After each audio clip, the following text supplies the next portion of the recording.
एक समय की बात है, फारस देश में दो भाई रहते थे, कासिम और अली बाबा।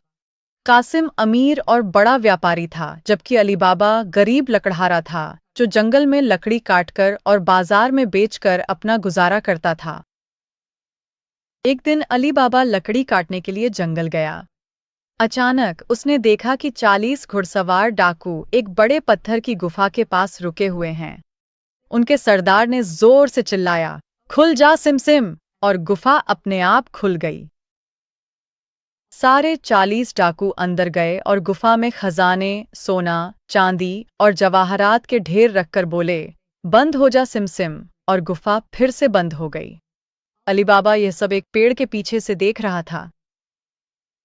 जब डाकू चले गए तो वह सावधानी से गुफा के पास गया और बोला, खुल जा सिमसिम। गुफा खुल गई। अंदर उसने सोना, चांदी और हीरों का अपार खजाना देखा।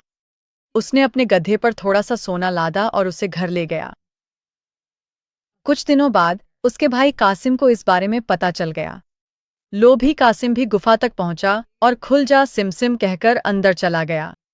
लेकिन अपनी लालच में उसने इतना खजाना इकट्ठा कर लिया कि बाहर निकलते समय पासवर्ड भूल गया।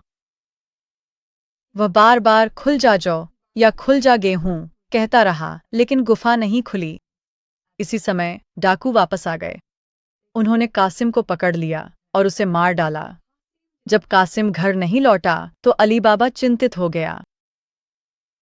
वह गुफा में गया और अपने भाई की लाश पाई। काफी मुश्किल के बाद उसने चुपचाप अपने भाई को घर में दफना दिया। डाकुओं को शक हुआ कि किसी और ने गुफा का रहस्य जान लिया है।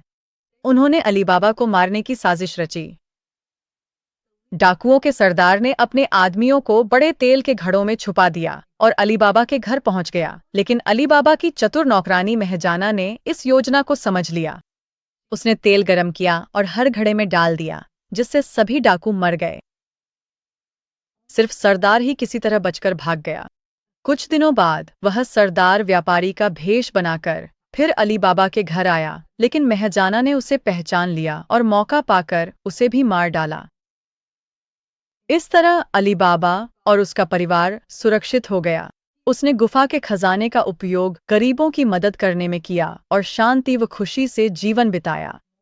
कहानी की शिक्षा: लालच का अंत बुरा होता है। चतुराई और बुद्धिमानी से इंसान सबसे बड़ी मुसीबतों से भी बच सकता है।